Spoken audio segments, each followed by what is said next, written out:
Hi, this is Tim Santoni, and welcome to the Santoni Spotlight. Today, I'm joined by Tony Enrico. Tony, thanks so much for joining the show. You're very welcome, Tim. Glad to come here today. Before we get started, maybe give our sensitive viewers a little bit about yourself, your company, your background, a little bit about how you got to this point with your company. Yeah. So we have some context for the conversation. Yeah, fantastic. Appreciate the question and the opportunity. Quick backdrop is that I'm a fractional chief executive officer, chief operating officer, and advisor, primarily to small to medium market companies here in Orange County, California. The quick resume, 30 years and 30 seconds, 15 years at Johnson & Johnson, came up through the sales and marketing ranks, touched all the bases, brand management, sales, number of executive positions, joined a boutique consulting firm working for other large Fortune 50 organizations, Proctor & Gamble, Frito, M&M Mars, Crayola crayons, name a few brands you might Heard be of those familiar before, with. yeah. Yeah, and right before the recession, a little better than a decade ago, my serial entrepreneur father asked me to help scale his business. So we got things cranking and grew the enterprise from $50 to $100 million in little over a year. So it was an incredibly explosive growth pattern, and then the recession hit. I ultimately then spent the next 6 years at the helm as the president of the company, going through a self-managed bankruptcy. So it was a really, really difficult time during the company's history. Great news is that we got the business turned back around. Things worked itself out. The company was ultimately sold to a strategic buyer. And for the last 6 years, I've been focusing exclusively in the Southern California marketplace, helping out these privately owned, oftentimes multi-generational or family-led companies, either in turnarounds or in cases of growth, looking for ways to really diversify and broaden their business. And as we were talking a little bit off camera, oftentimes there's ownership transition. So helping organizations go through that ownership transition. Gotcha. So you've got a lot of history, obviously, with big companies, enterprise companies, and then you've obviously come into the small. And so over the history, what are some of the common themes that you've seen that impact companies at all sizes? Because I think that sometimes people compartmentalize and say, well, it's only an enterprise company issue, right? Great question. I think one of the big challenges for those that have spent a lot of time at big enterprise have all of these resources and all of the experts, and you grow a little accustomed or thinking that that's just the way the world operates, when in fact in small enterprise it's not it at all. It's oftentimes steeped with individuals that have a great idea and the entrepreneur is passionate about driving revenue, or they're the inventor. But they don't have the depth and talent, they don't have the resources monetarily to go out and invest in data and infrastructure. So the big challenge that I oftentimes see is that people don't know what they don't know. And so by taking that big company expertise in business after 18 years and then creating that bridge for the smaller, lower middle market company to really optimize what they do have at their discretion is really a sweet spot that I think creates a real clear point of differentiation. And that's something a lot of folks struggle with, right? Yeah. It's easy to throw money at things. It's not so easy to actually create and then ultimately implement a plan that can get from point A to point B. When it comes to that, it sounds like a mentality, the inventor mentality, the mentality is a little bit different because they know what they know and they don't know what they don't know, and they're maybe afraid or fearful of that process. So when you come in as an outsider with that kind of perspective, my guess is that there's a lot of resistance, or there's potentially resistance there because well, we can't do that. We don't have the resources for that. Yeah. You might be able to do that at Johnson & Johnson, but not here at ABC Widgets. So what are some things that you initially will have to overcome in order to get people to kind of change their mindset?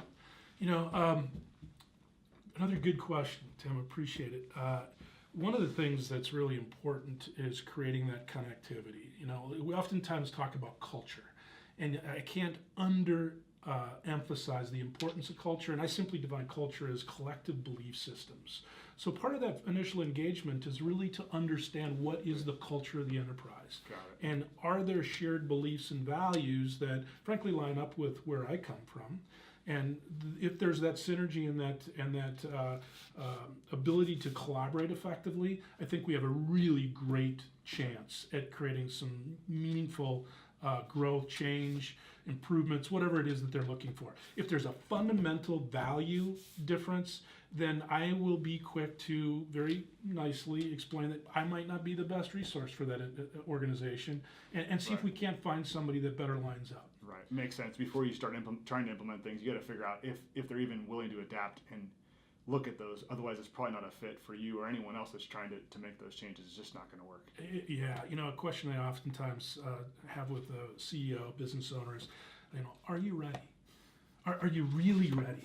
And here's some things based on our conversation that I'll just walk you through that have oftentimes come up. And if you are genuinely willing and wanting to work on making improvements in whatever those areas happen to be, fantastic. If you're not, that's okay too. So continue to do what you're doing. And when that time comes that you are in fact ready to make some of those improvements or changes or take a look at things from a different perspective, by all means, give me a shot. We can see where we can go from there. Right. Ready has a lot of different definitions, right? Or different ways people look at things. Yeah. Interesting. Yeah. So as we move through, I think we're moving through, you talk about generational businesses, and so maybe give us a story or a client example where you work with a client that's being passed down from father to son or in family, and some of the situations that you kind of encounter with those type of businesses. Yeah, I'll give you a great example. So I'll keep the name of the firm confidential for obvious purposes. No problem. But I was engaged a little better than a year ago for an organization that had been in business for 25 years. And in the manufacturing space, a company had grown nicely, had a really strong incumbent group of individuals working for the firm, but some decisions that had been made had not turned out as favorably, and the company was in an incredibly difficult place financially, and candidly was on the brink of bankruptcy. I was brought in, and within a couple of weeks, the bank had called the loan, and it was a very, very hefty loan. And we and a fractional CFO and I got together and really started to put a plan together in order to work through this challenging financial hurdle, but then more importantly, ensure that we could keep the company together and maintain the core of the business. Dad had started the business. Daughter was the COO, is the COO. So we went through our process and did a full assessment. I've got a very disciplined approach that I bring people through to really gauge how they're qualitatively and quantitatively performing, quickly identify areas of opportunity, things that are working well and things that I frankly find on a consistent basis that need to be considered. And then I had that very important conversation with the owner of the business. And candidly lay out objectively the way I see how the business is currently running and some areas that need immediate attention, and if they're willing for outside individuals to come in and help assist. And in this case, he was absolutely committed to the process and was very collaborative and cooperative. And the great news is that we went through an incredibly challenging 2018. We worked our way through this challenging bank relationship. We found a new part-time or a temporary lender, and literally right before the holidays, we closed with a new conventional. The business has gone from losing a lot of money, millions, to making money on a regular basis, month in, month out, and we are now positioning ourselves for long-term growth again. So it is our intent to continue and run and be the CEO of that business on a fractional basis. Along with the daughter, who is the chief operating officer, and really working with the leadership team to teach them and put the disciplines in place and making sure the structure and processes are laid out so that they in turn can, over time, take the business and continue to throttle forward. Interesting.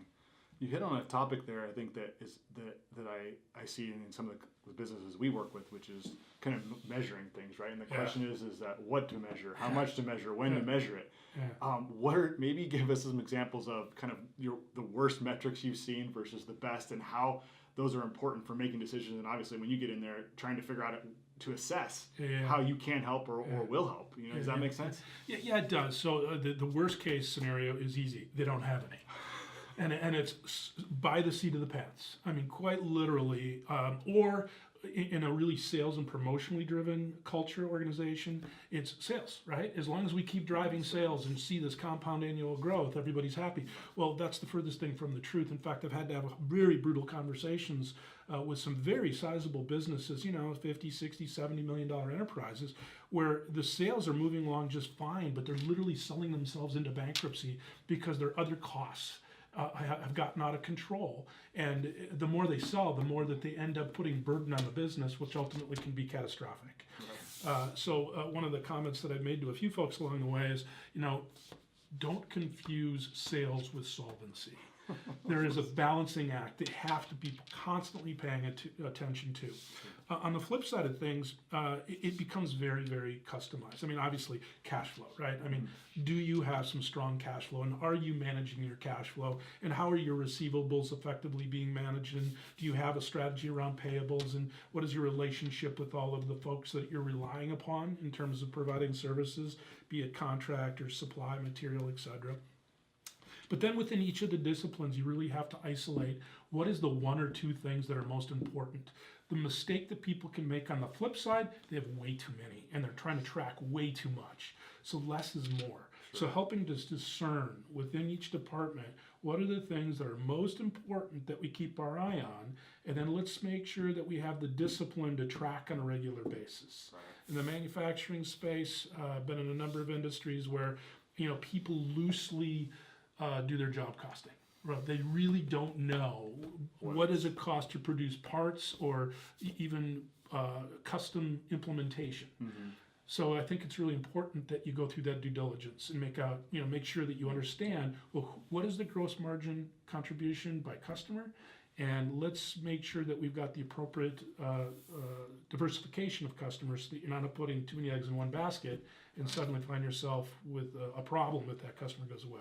That's a snapshot, but there's a lot of moving parts that have to be considered. And understood it's customized based on the nature of the business, but from our perspective and kind of the investigation, risk mitigation side of things, I think that one of the things that we see is that when people don't measure things properly, they don't know when things disappear. Yeah. They don't know if it's internal or external. They don't know about diversion. They're not aware of distributors taking advantage of them. They don't understand where those things are. And usually it takes years before in large enterprises, for those things to catch up. Yep. And so whether it's theft or embezzlement or fraud or whatever it is, those things in enterprises where they're not measuring those things, it's very difficult to detect. Yeah. Right? Yeah. And so it's like, then they got to go back and rework and audit. And so it becomes very challenging. Like say, it's very unique to the industry, and maybe there's one metric that they can look at and they know, okay, we're good, but maybe it's 10. Yeah. But the practice of measuring those, I think, is crucial. When you talk to business owners, you get a good sense of, do they know their numbers or do they not? Yep. Who does, right? Yep. And you can very quickly assess. Well, and your discipline, right, and really uncovering things that are oftentimes probably not fully understood, is so analogous to just being a good business person. I call it legacy leaders, right, where people have been with the enterprise for a long time. Best of intentions and maybe not so much great intentions. Sure. And when somebody that doesn't have the level of integrity that you'd like to hope every employee possesses sees a soft spot and a controller, the classic controller that starts just siphoning some money, even salespeople that play with commissions and they make sure their buddies are getting a little extra something when things aren't quite where they need to be. I mean, these are holes that can just create a hemorrhage over time. And it's having that, you're so far into the woods, you don't see the trees anymore. Right. And having an outside person come in and having been down the road so many times, it's pretty easy to size up and see where there's vulnerability and where improvements can be made. Sure. So Tony, before we let you go, maybe give us a sense of, when you're not helping business turn around, where do you spend your free time? What do you enjoy doing, hobbies and so forth? Yeah, gosh, good fortune to live in Southern California is we have a lot of opportunities to spend time outdoors. So enjoy hiking and walking, and you and I happen to share a similar neighborhood. Yeah. So get out and use the trails and spend a lot of time with my wife of 30 years. I've got two adult children, 25 and 22, so thoroughly enjoy the friendship that we've created and the fact that they're now off carving their own paths and spending time with family. And certainly try to read as much as I can as well, right? A lot of nonfiction, staying current with business trends and themes and ideas. And I think, continuous learning is so paramount to what we do, and it's a never-ending process. So just staying really up to speed and current and keeping a humble, open mind is key to the work that I do. Sure. So along those lines, since you are an avid reader, it sounds like what's maybe the best book in the last 12 months you've come across, whether you've read it, listened to it? Oh, anyone come to mind? Best book. The Big Book in Small Business, I think, is a good, forgive me, I don't recall the author, but it really did a wonderful job breaking down and discerning all of the multifunctions within an operation and giving a layperson, I'll call it a quick MBA. And I think that too oftentimes business owners can get so stuck in the things that they do well or the function that they like, as opposed to really paying attention to all facets of the business. And it's really incumbent on the C-suite to really have a robust and a strong understanding of general management. And I think that was a great book just to kind of do some refreshing and brushing up on some things like accounting that is not my core competence and expertise, but it's really important. Very important. Yes. Awesome. Well, Tony, thanks again for joining the show. We'll link up all of Tony's information in the show notes below. If you have any questions, please leave them in the comments. We'll make sure we get those answered for you. And thanks again for spending some time with us. Tim, thank you. Appreciate it. Thanks.